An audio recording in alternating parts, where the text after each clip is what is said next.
let's start again. Hello. Hello, yes. So, where shall we go? Well, I want you to imagine you're standing on the old wooden Nihonbashi Bridge in the ancient Japanese city of Edo, now known as Tokyo. It's around 1750 in the era of the Tokugawa shoguns. People are chatting, laborers are pushing cartloads of rice, seafood traders are rushing across to the fish market. Now, Edo wasn't just remarkable for being a huge city of over 1 million people, so far larger than London or Paris at the time, or even this city here. It also operated what we would today call a circular economy, where almost everything was reused, repaired, repurposed, or recycled. So Japan's policy at the time of not trading with the outside world led to shortages of precious resources like wood and cotton. So a tradition of patchwork developed, known as boro, meaning tattered rags, where old fragments of cotton were sewn together into garments that were then passed down the generations, just like this one I'm wearing, which is over 100 years old. Yeah. A normal kimono might be used until the cloth began to wear out, and then it might be turned into pajamas, then cut up into nappies, then used as cleaning cloths, and finally burnt for fuel. Now, Edo had over 1,000 circular businesses, from collecting candle wax strippings to be remolded to down-and-out samurai repairing old umbrellas. Traders even paid for your human waste and then sold it on as agricultural fertilizer. Strict timber rationing rules were also introduced to restore the nation's depleted old-growth forests. So this was one of the world's first large-scale examples of a low-waste, low-carbon, ecological civilization. Now, Edo, Japan was not a utopia. It had feudal and patriarchal inequalities. Yet 300 years on, it offers hope that we can create economies today that are driven not by the chronic wastefulness and ecological blindness of consumer capitalism, but by a deep culture of sustainability. And that's clearly an issue in Norway, which has one of the highest levels of material footprint of anywhere in Europe, more than twice the European average. And it doesn't do very well on circular economy measures either. I mean, the global circular economy is about 8% of the global economy is kind of circular, where they have this reuse and repurposement. In the Netherlands, the level of circularity is about 20%. In Norway, it's 2%. Right? So this is worth thinking about, right?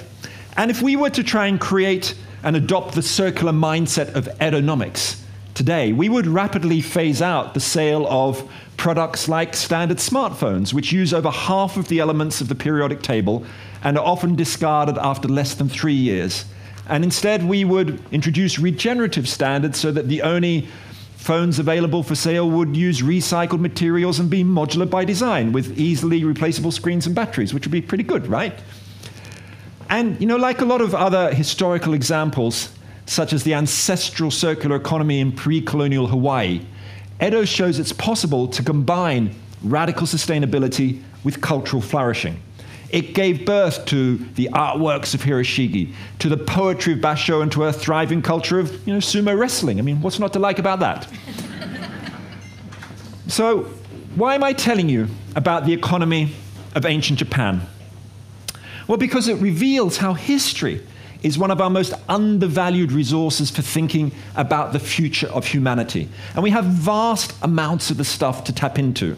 I mean, here we are in an age of polycrisis, from a climate emergency to risks from artificial intelligence, threats to democracy. History can help guide us through the turbulence, acting as a kind of a counselor rather than as a clairvoyant. Yet, I've become increasingly frustrated over the years by the way our politicians and policymakers remain trapped in the tyranny of the now, you know, driven by the latest opinion poll, or crossing their fingers and hoping that new technologies will come to our civilizational rescue. They're failing to see that in order to go forwards, we would be wise to also look backwards. Now, the idea of learning from history, what's sometimes called applied history, is far from new. It's a tradition that goes back to the ancient Greek thinker Thucydides, and 200 years ago, the great German writer Goethe declared, "He who cannot draw on 3,000 years is living from hand to mouth." But the idea of learning from history typically focuses on the warnings captured in that famous saying that those who cannot remember the past are condemned to repeat it. Yet in the research that I've done on the power of history for tomorrow, it's extraordinary how often we've been able to find inspiration in positive examples of what's gone right, not only in cautionary tales of what's gone wrong. I mean, time and again, human societies have risen up and acted together, often against the odds, to overcome crises and tackle injustices. And so in this new book of mine, I've looked at 10 different crises facing humanity in the 21st century, like the climate crisis, growing inequalities, threats from genetic engineering, issues around migration, and asked what can we learn from the last 1,000 years of human history to tackle them in more innovative and effective ways. I couldn't quite go back. My brain wouldn't stretch to 3,000 years, so I did like 1,000, which I thought wasn't bad for my 4 years of research. And this evening I want to just give you a few examples from this book, which in a way I think offer a message of radical hope, that we can change the world that we live in. So one of them, that Edo, Japan example, shows, I think, that there are alternatives to consumer capitalism. But here's a second reason for hope from history, that we can prevail over me. And let me tell you what I mean by this. Back early, if any of you were at the event today here at 12:30, I mentioned very briefly a 14th century Islamic historian called Ibn Khaldun, who wrote a book called the Muqaddimah in the 1370s. And in that book, there's a word he mentions over 500 times. It's an Arabic term, as-sabiyya, which means collective solidarity or group feeling. And Ibn Khaldun argued that asabiyya, this like social glue, was necessary for the rise of civilizations, and when it was eroded, for example, by inequalities in society, then asabiyya would disappear and the civilizations were likely to collapse. And of course, we face these kinds of fragmentations today, a kind of lack of asabiyya, partly because of digital technology, social media, creating polarizations between people, where the algorithms are feeding us the same messages that reinforce our current beliefs, and so you get these big divides between pro-immigrant and anti-immigrant, or climate change activists and climate change denier, all these different things. And I think it's interesting to think historically, does the past offer us any ways of trying to overcome some of these divides and polarizations that social media technologies have brought us? And in fact, there's a very clear historical parallel. Another communications technology which has probably just come into your brain, which is the printing press. It's worth thinking about the history of the mechanical printing press, Gutenberg's famous invention from the late 15th century. So where do we go when we're thinking about the printing press in relation to today? Well, one place to go is actually in my special little scroll here. Inside here, I have the world's first viral blog post from the year 1517. It's a copy. Okay. Now, I imagine some of you have already sort of know already what this is. Does anybody know what this is? Any guess the year 1517 associated with a particular name? Luther, yes. These are Martin Luther's, the great Protestant reformers, 95 theses, which he apparently nailed to the door of the church in the castle church in Wittenberg in Germany in 1517. It was written in Latin, by hand. But then some of Luther's friends got his 95 theses, which were critiquing the Catholic Church, the papal hierarchy for corruption and the sale of indulgences and things like that. And they then took it to the local printing presses, which were starting to emerge around Germany at the time, and they translated it into German, and it spread virally like wildfire. Within about 8 weeks, it was across all the German-speaking lands. And Luther saw how successfully this spread. So he then translated the Bible, the New Testament, in fact, into German so that everyday people would read it. So it wasn't just controlled by the priests, because it was, always in Latin before that. And then he started publishing more and more pamphlets. Luther's works were so popular because of the printing presses. You can see on this graph here that in around the year about 1523 to 1524, there was a peak of editions of Luther's works, hundreds of editions. In fact, in the first 10 years of the Reformation, between 1517 and 1527, of the 6 million pamphlets published in German-speaking lands, 1/3 of them, around 2 million, were the works of Luther. So very, very popular. The printing presses spread this radical message. confronting the Catholic Church. And in fact, it wasn't only the printed word, it was also printed pictures, which Luther used so successfully. On the right-hand side, you can see there a figure with a donkey's head and kind of fish scale skin. Well, that's a picture from 1523 of the Pope, right? Right? This is the kind of stuff that you found at that time. But the interesting thing about it was not only did it enable, the printing presses enabled Protestant reformers like Luther to challenge the power of the Catholic Church, it also led to stronger polarizations and violence and religious warfare. Right? Remember that because of this, as many historians have shown, the wars of religion that came afterwards led to the deaths of millions of people. The printing presses weren't the only thing that mattered, but they helped inflame them. As the great historian of printing, Elizabeth Eisenstein, says, Gutenberg's invention probably contributed more to destroying Christian concord and inflaming religious warfare than any of the so-called arts of war ever did. So here's a technology, a bit like social media today, which is inflaming polarization and violence. The printing presses also were responsible for the birth of fake news in the 16th century. This is a piece of fake news from the year 1533. You may well know that one of the things that happened, particularly in Germany in the 16th century, was the persecution, particularly of women, for the so-called crime of being a witch. So where I live in the UK, around 500 women were murdered for the crime of witchcraft between about 1530 and 1680. In Germany, during that same period, was 25,000. Right? And the printing presses played a huge role because the printing companies, the commercial printers, loved these stories of so-called witches who are having sex with the devil and flying on broomsticks, like this woman here, the so-called Maid of Schiltach, who was accused of having flown on a broomstick with the help of the devil to burn down a town. She was burnt at the stake, and then the printers sexed up the story with sort of fake news, clickbait stories of her sitting there topless on fire. It was all kind of fabricated, but this was really, really successful. And it again showed that the way, a bit like our social media technologies, the printing press was doing something a bit similar to, if you look at, where I live again in the UK over the summer, a few months ago, there were anti-migrant riots around the country, the burning down of refugee hostels and things like that. And I couldn't help looking at this and thinking it was very similar to what was happening in the 16th century, because a lot of it was really based on fake news stories about, so-called, immigrants who had created crimes and committed crimes, and most of it was false.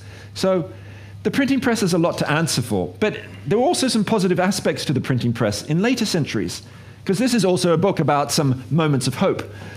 The printing press combined with another important technology, which was the coffee house, right? So the coffee houses came from Turkey to Europe in the 17th century. They spread in Vienna and Paris, particularly in London. By 1700, there were more than 2,000 coffee shops. So you could go in and you would get, for just a small amount of money, a penny, you could have a bowl of coffee rather than a cup, and you could sit on it all day, a bit like in today's coffee shops. But the other thing the coffee shops had were these communal tables, shared tables. You can see them in the two pictures there. And this is where you would sit down, and there were the periodicals and newspapers, pamphlets of the day. This is where the printing press came in. But you would sit down, and this was a place where you would talk to strangers. Right? It was a kind of a talking shop. And there were coffee shops which specialized in scientific talk and artistic talk and business talk. But more than anything, they specialized in political talk. This is where people talked about new ideas like republicanism or anti-slavery. And I think we can ask ourselves, how might we try and revive some of this coffee culture today? I mean, the great German political philosopher Jürgen Habermas wrote his PhD thesis about these coffee shops. He said that they were kind of like schools of democracy. They created the public sphere where we learned to be citizens. And I think we need to, in a way, relearn how to be citizens again. How do we do that today? How do we draw from this history? Well, I think we could try and create online coffee shops. And you might think, no, that's going to be impossible because, a lot of digital chat rooms, political chat rooms are full of people just screaming at each other and being rude to each other. But there are some really good examples of online sort of the equivalent of a coffee shop. So on the left, you can see this is from a project you might know about called Deutschland spricht, Germany Speaks, started in 2017 by the newspaper Die Zeit. And the way it works is that you fill out a form online of your political views, and then an algorithm matches you up with someone whose views are the opposite of yours. And the project puts you in contact to have a conversation one-on-one, online mostly, with someone who has completely different views from you on migration or whatever it is. And since 2017, over 90,000 of these paired conversations have happened. And there was a recent Harvard study about them, really interesting. I just read it a couple of weeks ago, it just came out, showing that 90% of the conversations between people online last for over an hour, 33% of them last for more than 2 hours, and on average they reduce polarization by about 78%. So, they measure it in all sorts of ways. But I think it's a really interesting example of the possibility of creating online coffee shops. I kind of rather prefer the sort of the offline coffee shop idea. How do we do it face to face? I mean, where I live in the UK, there are around 30,000 coffee shops today. And if each of them had just 10 conversations between strangers every day, that would be over 100 million conversations a year. And I think that's not a trivial amount. And I used to be very involved in creating these kinds of one-to-one conversations. This is one at a project which I was involved in called the Oxford Muse. In fact, I organized this meal. We invited, for several years I did this, after I left being a political scientist, which was quite a good move. But I started running these conversation meals where we'd invite strangers from lots of different walks of life and religions and different social backgrounds and ages. And we'd sit them down with each other, opposite a stranger, but instead of giving them a menu of food, we gave them a menu of conversation with questions about life on it, like, what have you learned about the different varieties of love in your life? Or in what ways would you like to be more courageous? So it's all about creating this kind of mutual understanding and empathy, having the conversations we need, which of course this is what this festival is all about, right? It's about trying to, this is a kind of a coffee shop in a sense, an economics coffee shop in some way. So I think we ought to be doing more of this, designing this kind of dialogue into our daily lives. So I think we can build that asabiya through projects like this. There are many other ways, but we're not going to get very far, I think, with the problems of our time unless we can rethink what democracy looks like. We need to redesign democracy. It's a subject close to my heart as a former political scientist who used to give lectures on democracy. And it's clear to me that democracy, we're suffering from a kind of democratic fatigue syndrome. We've got the decline of trust in traditional political parties across Europe in the last 20 or 30 years, a turn towards the far right and anti-system parties, and also a recognition that it's clear that our current representative system is failing to take action on the kind of action we need on issues like the climate crisis. The global carbon emissions have more than doubled since the Rio Earth Summit in 1992. Are there any alternatives to democracy? Well, in fact, if you look through history, you can see many different ways we might start rethinking what democracy looks like. One kind of democracy called assembly government was stumbled upon by British colonialists in the 19th century when they entered the lands of the Igbo people in Nigeria. They were looking for chiefs, for big leaders. They assumed authoritarian politics. They couldn't find any leaders. Why not? Because the Igbo people had a kind of assembly form of government where most decisions were made locally in local councils with men and women through conversation, through dialogue, deliberative democracy, and then they might send delegates up, not elected representatives, but delegates to be their messengers up to higher levels like councils of elders or lineage councils. And this is the kind of a bottom-up form of democracy with sort of multiple layers, but very different from our representative system where we, elect a member of parliament and then, every 4 years we put an X in the box. And this kind of system of assembly government can be found in other parts of history and around the world too. In Switzerland, in the 16th century, there's probably one of the best kept secrets in the history of democracy. I didn't even know about this when I was researching this book, and I used to, as I said, teach democratic history and theory. The Free State of Rhaetia, the Republic of the Three Leagues on the left-hand side, was this republic in Switzerland where hundreds of thousands of people lived, and they had these about 227 neighborhood assemblies to make decisions on local taxes, and then they would send delegates up for bigger decisions to a commune level, and then to a kind of a Bundestag, a federal assembly that met a couple of times a year. It lasted for nearly 3 centuries, this form of government, and something very similar exists today in Kurdish-controlled areas of Syria, an area called Rojava, where 4 or 5 million people are part of a governance system which is just like there in Switzerland. In fact, they were partly influenced by the Swiss historical example. That's another story I tell in the book. But they have a very fragile thing going on there because there's civil war going on around them, but they are offering a different form of democracy. So there's assembly government, but there's also a second form of government, which I mentioned a bit earlier in today's event, which is the idea of sortition, which is about randomly selecting citizens for public office, like is done in juries in the legal sphere in many countries. So the idea of sortition, there are many different histories of it, but one of the histories goes back to ancient Greece, where the Council of 500, basically their parliament, was chosen by in pulling stones basically out of a bowl, in effect. I mean, it excluded women and slaves and immigrants, so it was limited. But out of the male population, it was chosen by random selection. And this system continued into Renaissance Italy. It was found in Republican Florence. It spread to Germany and Spain and other places, even for the election of the Doge of Venice. And today, we see sortition across Europe in the idea of citizens' assemblies, which you may well know about, where governments have started appointing, say, like 100 randomly selected citizens, controlled for their different ages and ethnic backgrounds and geographies, to discuss hot issues like abortion in Ireland or climate change or the risks from AI.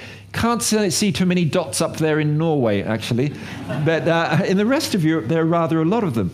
But this is one of the great revolutions in democracy happening now. It's a form of deliberative democracy where people, like 100 citizens are chosen, they'll meet over 4 weekends and then give recommendations to a government about an issue like, biodiversity loss or something. In fact, in the bottom left-hand corner there, that's me speaking at a biodiversity loss citizens' assembly in Ireland. They're not perfect by any means, but it's amazing how good people are at contributing to these assemblies, even on quite technical subjects like biodiversity loss. So I have a lot of faith in climate assemblies. That's why, and in citizens' assemblies more generally. That's why I'm now lobbying the British government to replace the House of Lords, the upper house in the UK, with a House of Citizens. And in fact, I was speaking to the Dutch Senate a few weeks ago, and I told them they should abolish themselves. They weren't so happy about that. But I said, well, maybe just like half of you should be abolished. And they said, okay, that sounds reasonable.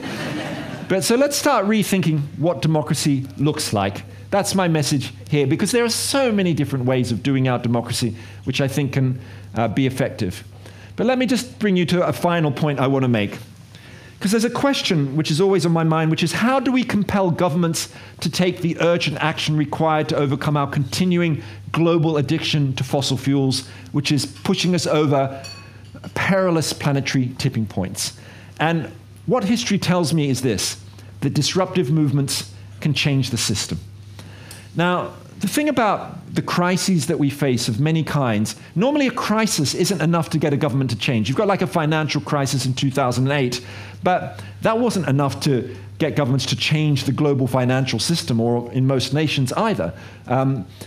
So, we ended up bailing out the banks. We've still got that same system. Or you've got melting ice sheets and wildfires and floods all over the place, and yet governments don't change. So what does history tell us about how to change big systems at speed and at scale? Well, in writing this book, I've sort of developed a kind of a theory of how change happens, which I call the disruption nexus, which is a kind of triangular theory of how change happens. So what you need, this is just a kind of a general rule of thumb, a sort of a broad pattern. I don't think there are any iron laws in history, but I think there are broad patterns.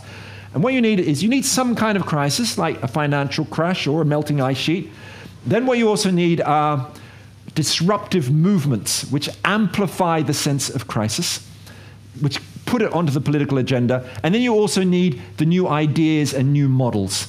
Right? The economist Milton Friedman, who I don't quote very often, famously said that a crisis is an opportunity for change, but the actions that are taken depend on the ideas that are lying around. So you need all three of these together. Think about Berlin, 1989, the collapse of state socialism in East Germany. You had the crisis inside the East German government. They were all fighting over Mikhail Gorbachev's reforms. You had the ideas. In fact, many ways, kind of old ideas are about freedom of movement and freedom of speech, partly coming through the writings of Václav Havel and others. And then you had the disruptive movements, the great uprisings in Leipzig in October 1989, and then the final great protests on the street in early November, leading to the final collapse in November the 9th. But so you had all those moments of the disruptive nexus together. And I think it's just worth focusing for a moment on the power of those disruptive movements, because historically they are so vital. I mean, let me just give you one example. I mean, let's just journey back for a moment to the 1820s, when over 700,000 enslaved people were working on British-owned sugar plantations in the Caribbean. Okay? Now, at that time, many plantation owners and financiers made remarkably similar arguments to today's fossil fuel executives to defend their actions. So they admitted that slavery, like oil and gas production, was morally questionable. But they claimed that ending it too rapidly could well lead to economic collapse. So they typically said that slavery should be phased out gradually over many decades, which of course is exactly the excuse that we hear today from the global fossil energy industry, which displays the very same foot-dragging gradualism. And the British abolition movement was organized in the Society for Mitigating and Gradually Abolishing the State of Slavery. Well, the name said it all. Its reformist strategy of lobbying politicians and writing little pamphlets was making little headway. But the turning point came in 1831 in an act of disruption and defiance which sent shockwaves through Britain. It was the Jamaica Slave Revolt.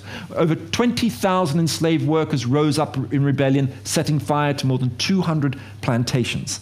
Now, the revolt was brutally crushed, but it sent a wave of panic through the British establishment, who concluded that if they didn't grant emancipation, then the whole colony might be lost.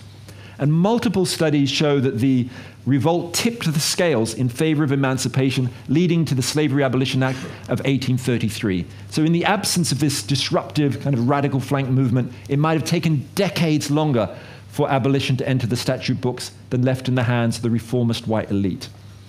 Now, the great tragedy is that while disruptive figures from the past, like Martin Luther King Jr. or Emmeline Pankhurst, who was a campaigner for women's votes in Britain 100 years ago, while they are now celebrated in our children's school history textbooks, their modern equivalents in today's ecological movements are often, they are demonized by the press and they are criminalized by the police. Yet let's remember that these disruptive movements today are part of long traditions, going back to the Jamaica rebels, to the suffragettes, to the Indian independence movement, to US civil rights activists, whose actions have indeed helped amplify crises and put them onto the political agenda.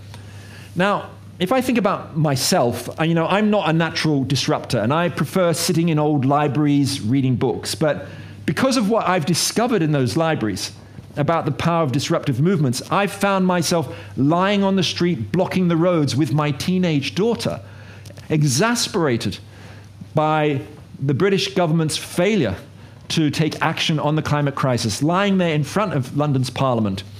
I realize that it annoys commuters and everybody going by in the buses and cars, but our inaction is going to infuriate future generations even more. I mean, I can't think of a better way to be a good ancestor. I'm not saying that we all need to be part of these disruptive movements. I'm just saying that they need to be part of the mixture of different policies and strategies that we have. I think it's too late and too reckless to leave this crisis to simmer on the low flame of gradualism. So, where does all this leave us today? I think, I'm not optimistic about the prospects for our species. We are currently heading towards ecological and technological self-termination. But history does give me genuine hope that it doesn't have to be this way. The past is full of inspiring possibilities that we need to harness for today's world, always acting as if change is possible, because from what I've seen, it just might be. And I think that if our civilization is going to bend rather than break in the face of the turbulence of the coming decades, we need to develop what I call temporal intelligence, the capacity to think on multiple time horizons, both forwards and backwards. And, I know history has always been used and abused by those in power. So we need to be wary of gross distortions and rosy romanticism and approach the past with care. So how might we do so and nurture our temporal intelligence? Well, I would love to see the subject of applied history taught to school children so they might know how ancient Japanese sustainability practices could help today's world. What if governments created not just foresight units that look to the future, but backsight units which systematically learn from the past? Or imagine if you could visit a museum of history for tomorrow, which looks at how history can help us confront 21st century challenges, from the climate crisis to risks from AI and genetic engineering. So ultimately, I think we can try and guide our lives by this beautiful Maori proverb from New Zealand: I walk backwards into the future with my eyes fixed on the past. In fact, I would love you all to repeat it out loud after me, in Maori, okay? So here we go, as loud as you can. Kia whakatomori, te haere whakamua. Let's do that again. Kia whakatomori, te haere whakamua. Absolutely brilliant. Thank you all so much.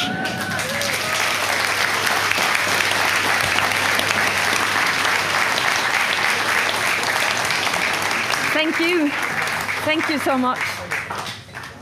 What we will do now is to invite two persons up on stage who have they've been sitting here listening, but I also think they've read your book. So now we're going to have two perspectives on your hopeful resume of how we can actually deal with ourselves for the years to come. And I will invite up on stage Torgeir Kolshus, who is a social anthropologist. He now works in Melanesia, I think. It's called Vanuatu, where I work, but the region is Melanesia. Melanesia, I don't know where it is. Is it in the Pacific? No. Yeah, Papua New Guinea, Fiji, Vanuatu, Solomon Islands. Okay, just to have you to place you somewhere. The other person I will invite up on stage, welcome Ragnar Torvik. Thank you. From University in Trondheim, NTNU, social economist, has been working together with the government for years. I mean, you've been put into these NOUs, committees, dealing with lots of issues where the government needs some economic perspectives in, risk, for instance. And you two will give your perspective on this book and this way of thinking, and you can start, Torgeir. Yes, thank you, and thank you, Roman. I believe what you are doing, I mean, fanning hope in these days is probably the most important vocation around. And for us to realize that, I mean, hope, the definition of hope is something like, you know, what we desire can also be achieved. There's a way of realization there that is really crucial. And I think what you do here by choosing these examples is exactly to bring about the form of creativity that your picture of things lying around. I mean, these are options, and they're not necessarily mutually exclusive, but they can be put together and added and joined together in a new way that can create a different way of organizing in the totality without throwing everything out. Now, to anthropologists, I mean, the World Social Forum, they have this slogan saying that another world is possible.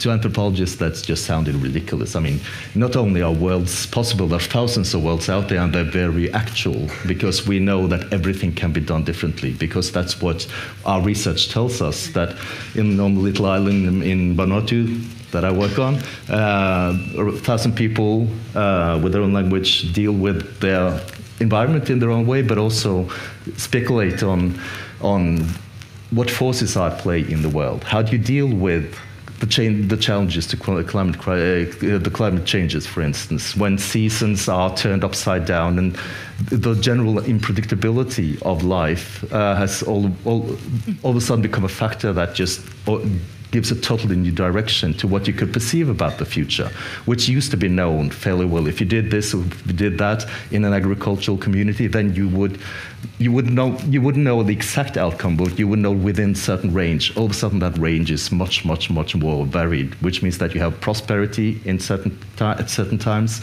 and a very destitute situation in others.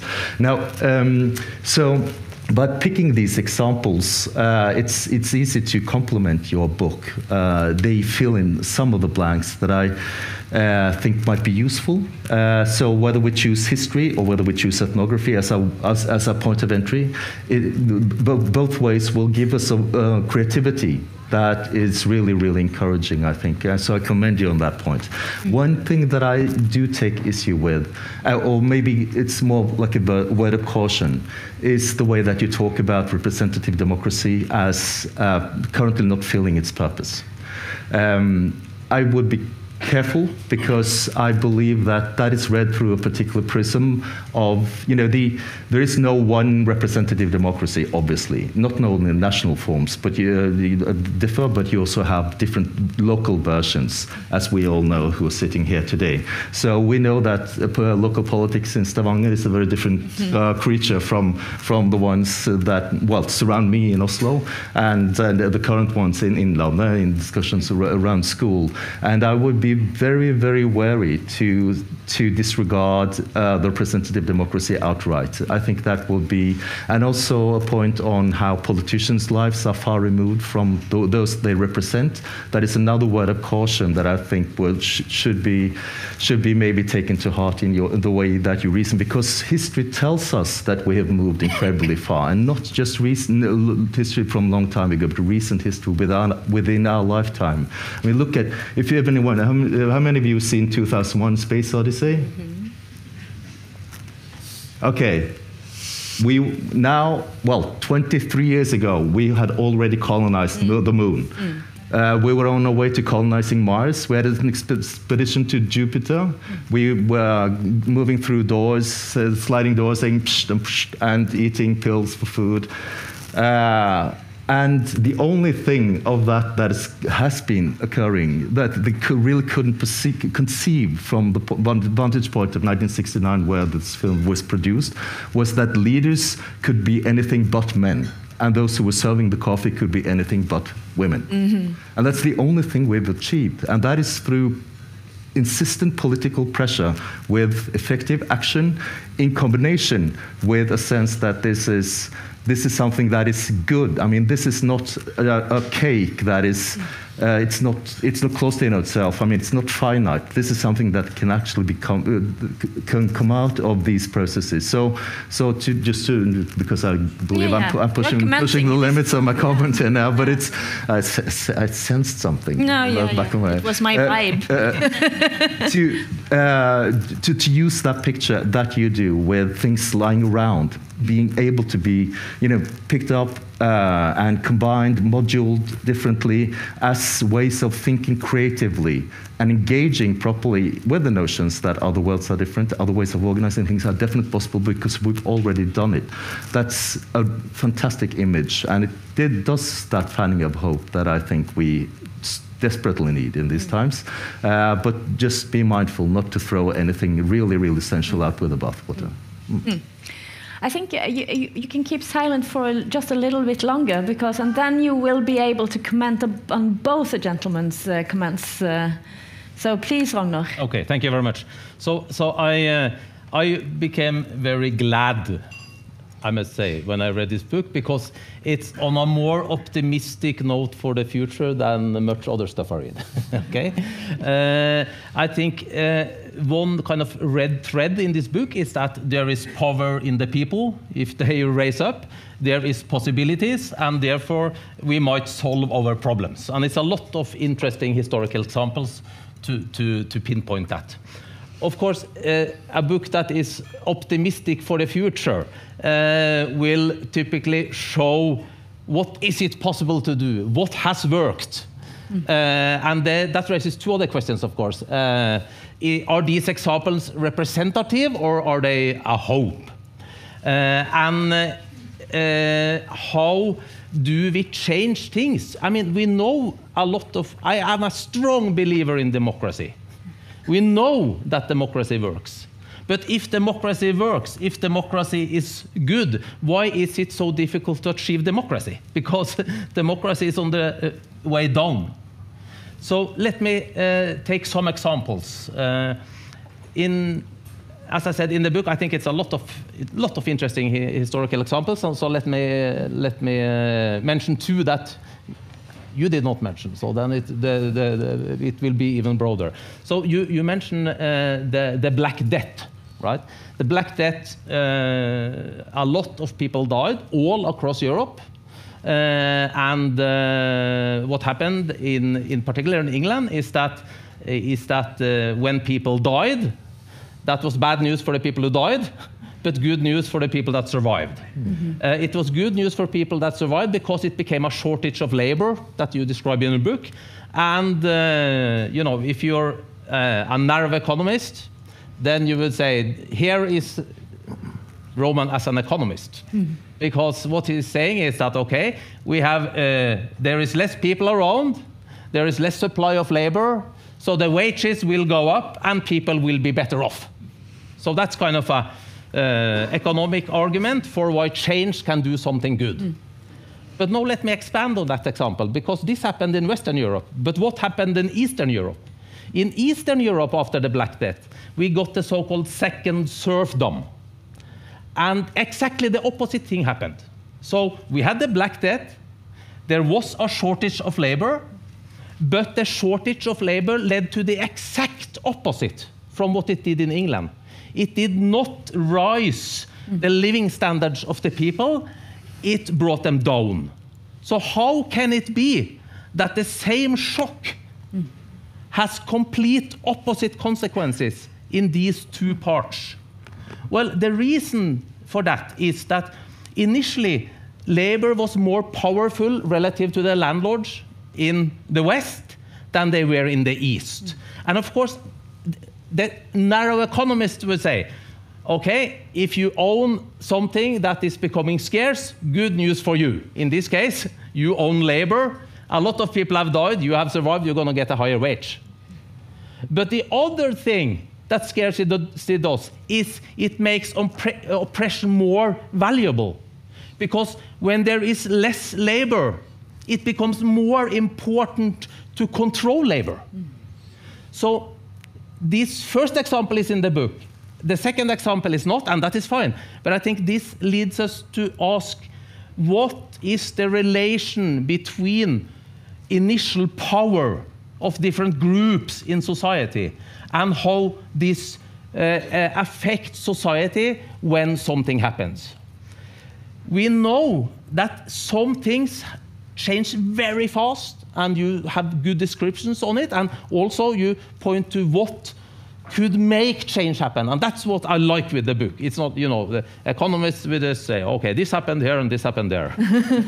but you say something about how could we make change happen. However, we should also ask, why does not change happen? Because we know that the power relations in society, they are very stable. If you do not have a democracy, it is very hard to achieve it.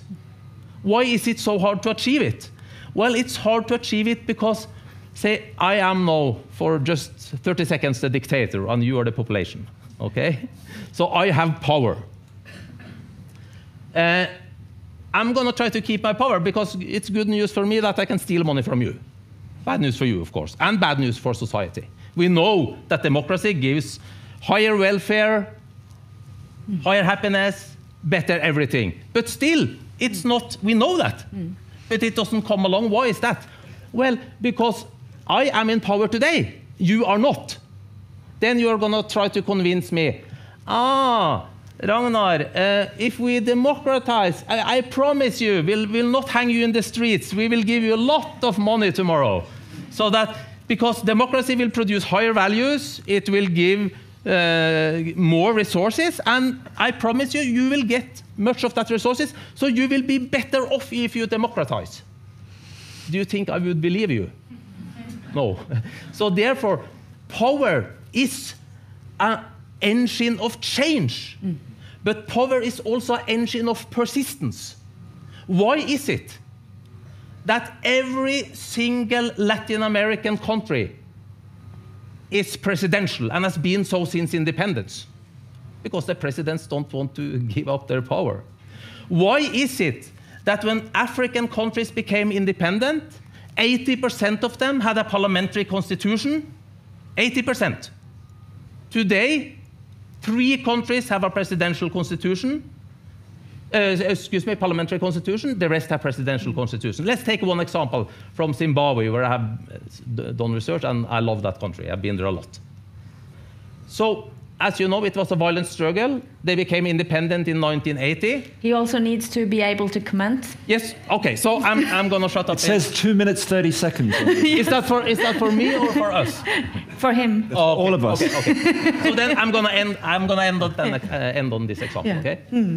So Mugabe became prime minister in 1980. In 1987, he said, "I don't want to be prime minister. I want to be president." And it's an interesting title of the song they sang in the ceremony making him president. And the title of the song is, "You Are the Only One."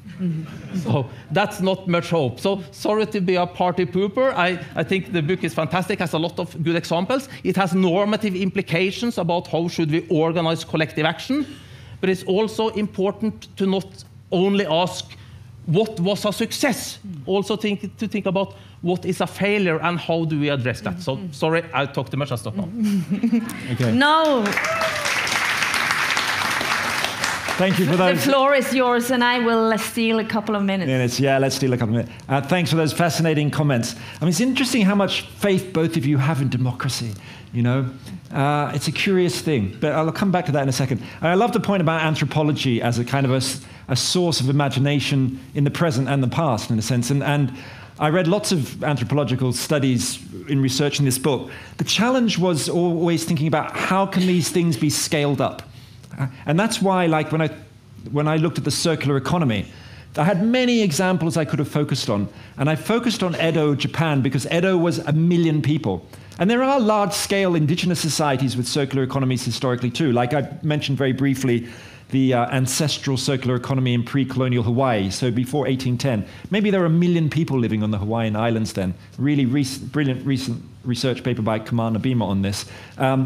And so I think that the power of anthropology is particularly in that imaginative area, but there's always that question to me about scale, but though I still get inspired by it. The second question about democracy, representative democracy, I agree with you about the importance of local democracy. And I think that where we see some of the most transformative new politics is actually at the local level, at the city level. I would like to see far more power given not just to citizens' assemblies, but also to cities, for example. I mean, in Britain, there's been a growth of the number of elected mayors, for example, and it's been a very important change. So I think that's a healthy potential development and something to hold on to. In terms of just going to the point about the examples that I chose from whether they're representative, you know, this is a book about possibilities, not probabilities. I'm not saying that the examples I've chosen are the most likely things to happen. In a way, it goes back to the anthropological point. It's about opening our imaginations to different possible ways, to recognize that it doesn't have to be this way. You know, there are other routes that we can go down. I have cherry-picked examples from the past, but I've tried to do it systematically as much as I can by starting with contemporary crises, then asking myself which of them are about bottom-up change rather than top-down change, because that is the focus of this book. It's about history from below, which are about positive examples, not just the negative examples. So that, in a way, helps shape it. But ultimately, you know, going back to just the general topic of democracy, I